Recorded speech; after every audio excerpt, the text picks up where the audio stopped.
Hola chicos, el día de hoy empezamos con funciones trigonométricas y probablemente algunos de ustedes ya las vieron anteriormente.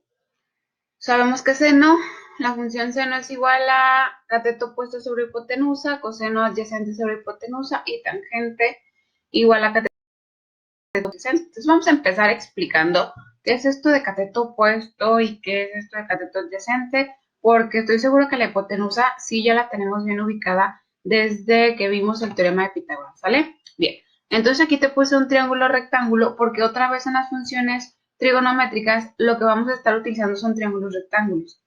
Es decir, para que tú puedas solucionar, encontrar algún lado o algún ángulo de un triángulo rectángulo, vas a utilizar funciones trigonométricas, ¿sale?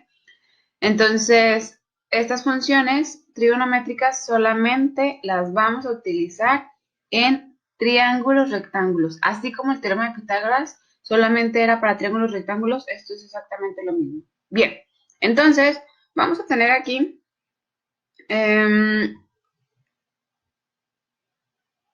un ángulo de 90 grados, ¿cierto? Ay, perdón. Un ángulo de 90 grados y enfrente del ángulo de 90 grados ya sabemos que está la hipotenusa, ¿sale? Entonces, este ángulo que se llama beta, está aquí a la derecha, si lo alcanzamos a ver, este ángulo que se llama beta, lo que vamos a hacer a partir de él es nombrar cuál es el cateto opuesto y cuál es el cateto adyacente. A partir de ese ángulo, ¿sale? Porque si yo me ubico en este otro ángulo que se llama gamma, entonces el cateto opuesto y el cateto adyacente van a ser distintos. Lo que sí nunca va a cambiar la hipotenusa. Pero el cateto opuesto y el cateto adyacente sí van a cambiar dependiendo del ángulo en el que te ubiques. Por ejemplo, para beta, el cateto opuesto sería el que está enfrente, es decir, A, ¿sale? Y el cateto adyacente sería el que está en un lado de él, ¿sí? Siempre y cuando no sea la hipotenusa, obviamente. Entonces, en este caso sería B. Por ejemplo, para gamma, el cateto opuesto es el que está enfrente de él. ¿Quién está enfrente de ese ángulo? Pues B. Y el cateto adyacente es uno de los lados que lo forman, ¿no? Que es este de acá, porque el otro sería la hipotenusa, es el que está a un lado, ¿sale? Que en este caso sería A, ¿ok? Entonces, quiero que quede muy claro en esta parte que para cada ángulo tú vas a tener que nombrar cuál es tu cateto opuesto y cuál es tu cateto adyacente. Los ángulos que sean distintos al ángulo de 90 grados, ¿sale? Bien. Entonces, en Pitágoras nosotros utilizábamos este teorema para poder encontrar uno de los lados. Por ejemplo, aquí en esta imagen que viene, nos daban el lado A y nos daban el valor del lado B. Y luego nos preguntaban el lado C. Entonces tendríamos que tener dos lados por fuerza para encontrar el lado restante. ¿Sale? Eso en Pitágoras. Pero en las funciones trigonométricas puede que nada más nos den el valor de un lado. ¿Por qué? Porque las funciones trigonométricas que puse aquí abajo involucran ángulos y lados. Aquí está. Seno del ángulo es igual al cateto opuesto sobre la hipotenusa. Entonces, involucra ángulos y lados. Así que, con que te den un lado y un ángulo, ¿sí? Que el otro ángulo ya lo tenemos dado desde un principio, ¿no? Ya sabemos que uno de los ángulos por fuerza es de 90, porque estamos trabajando con triángulos rectángulos. Entonces, este es de 90 y este de aquí es de 30, este de este lado. Entonces, con esos datos que tú tienes, ya puedes saber cuánto vale este lado y cuánto vale este lado. ¿Se entiende?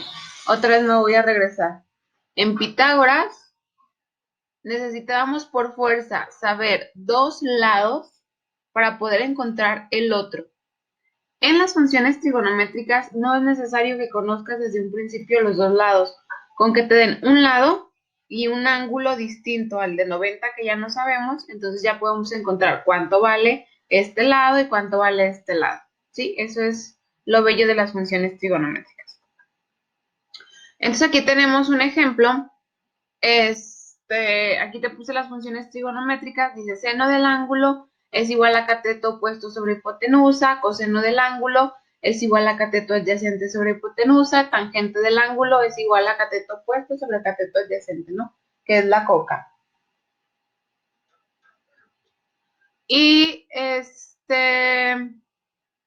luego tenemos que nos dan ya la función seno, coseno y tangente para el ángulo que se llama alfa. Entonces, por ejemplo, alfa es este ángulo de azul, ¿sale? ¿Quién es el cateto opuesto para alfa? Pues es 5, porque es el que está enfrente. ¿Sí? Este es el cateto opuesto. ¿Y quién es el cateto adyacente para alfa? Pues es 12, porque es el que está aquí, a un lado. ¿Ok? No puede ser este, porque esta es la hipotenusa. Si este es el ángulo de 90, entonces este de enfrente será la hipotenusa, ¿sale? Así que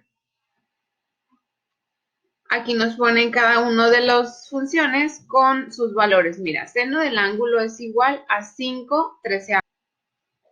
Entonces sería cateto opuesto de del ángulo alfa, sería cateto opuesto sobre hipotenusa para el valor de seno. Entonces sería 5 sobre 13. Para el valor de coseno, y hablando de este mismo ángulo, sería cateto adyacente sobre hipotenusa. ¿Cuál es el cateto adyacente de este ángulo azul? Dijimos que 12 y la hipotenusa 13, entonces sería 12 sobre 13, ¿sale? Y luego, para la tangente es cateto opuesto sobre cateto adyacente. El cateto opuesto para este ángulo es 5 y el adyacente para este ángulo es 2, entonces sería 5 sobre 2. Bien, si nosotros marcáramos un ángulo de este lado, ¿sí? Al cual llamaríamos, por ejemplo, beta, que yo pueda marcar aquí un ángulo beta. Déjame ver si puedo pintar con algo, porque aquí ya no me dejó. No. Aquí tengo un ángulo beta, lo vamos a poner aquí, y justamente vamos a sacar los otros datos, ¿no? Entonces, si este es el ángulo, si el ángulo está aquí posicionado, pues el cateto opuesto, ¿cuál es? Este que está enfrente, que es 12. ¿Sí? Y el adyacente, ¿cuál es? Este, que es 5, porque este de aquí sigue siendo la hipotenusa. Entonces, el seno para beta sería igual a cateto opuesto sobre hipotenusa. ¿Cuánto vale el cateto opuesto para este? 12. Sobre la hipotenusa. ¿Cuánto vale la hipotenusa? 13. Entonces, el valor de seno para beta sería 12 sobre 13. ¿Sale?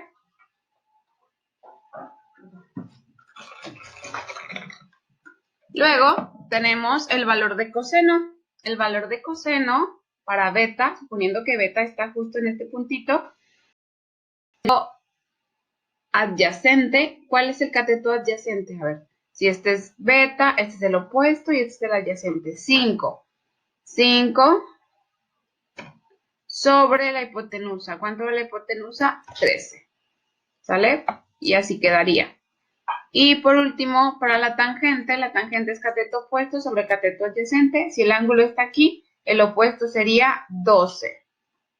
Vamos a ponerlo aquí. Y el adyacente sería 5. 12 sobre 5.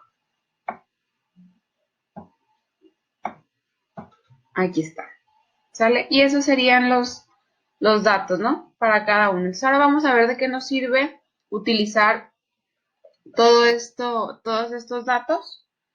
Y es importante que sepas esto de qué es el cateto opuesto, qué es el cateto adyacente, pues estos dependen del ángulo en el que te estés ubicando, ¿ok? Para poder nombrar los lados. Bien, entonces estas tres formulitas o estas tres funciones hay que aprendérnoslas, hay que empezar a lidiar con ellas, están muy sencillas una vez que las aprendes.